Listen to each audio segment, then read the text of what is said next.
भिखारी का आत्मसम्मान। एक बार एक व्यस्त दोपहर में एक भीड़ भरे रेलवे स्टेशन पर एक भिखारी पेंसिल से भरा पुराना कटोरा लेकर विनम्रता पूर्वक बैठा था। घिसी पिटी और भूली हुई पेंसिलें भिक्षा के लिए एक अपरंपरागत सूची बन गई। भिखारी की आंखों में अनकही कहानियां थी, जब यात्री अपनी ही जिंदगी के बवंडर में फंसे हुए आगे बढ़ रहे थे। हड़बड़ी में चलते कदमों और उदासीन निगाहों के बीच एक युवा व्यापारी सामने खड़ा था। वह रुका, उसकी आंखों में सहानुभूति की झलक दिखी। जैसे ही उसने अपनी जेब में हाथ डाला और भिखारी के कटोरे में 50 रुपए डाले। आश्चर्य की बात यह है कि उसने कोई पेंसिल लेने के लिए कोई कदम नहीं उठाया।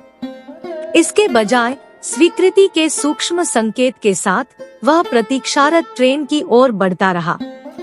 जैसे ही ट्रेन के धातु के दरवाजों ने बाहरी दुनिया को बंद करने का खतरा पैदा किया, युवा व्यवसायी को अचानक एहसास हुआ और वह तेजी से बाहर निकल गया।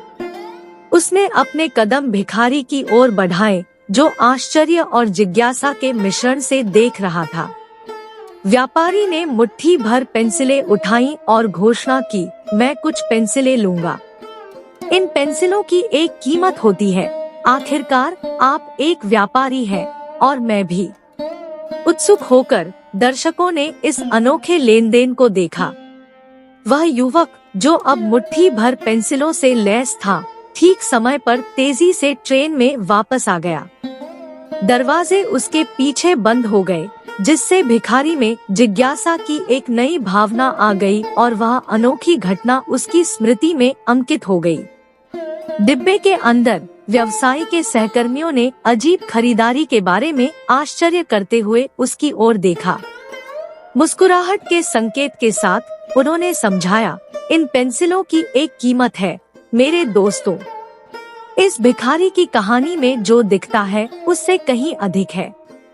जैसे जैसे ट्रेन भूदृश्यों और शहरी परिदृश्यों से गुजरती गई, युवा व्यवसायी का दिमाग भिखारी और उसकी पेंसिलों की पहेली में डूब गया।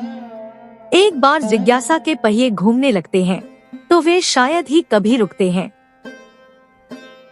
कुछ दिनों बाद व्यवसायी ने खुद को उसी स्टेशन पर पाया।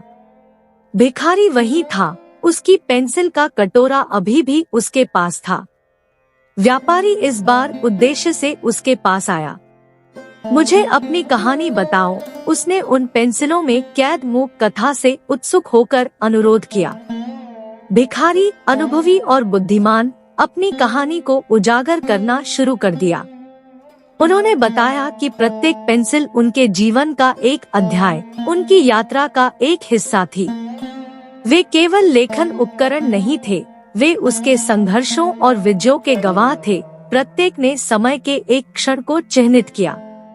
उन्हें याद आया कि पहली पेंसिल उस दिन की थी जब उन्होंने बेहतर जीवन की तलाश में अपना गांव छोड़ा था।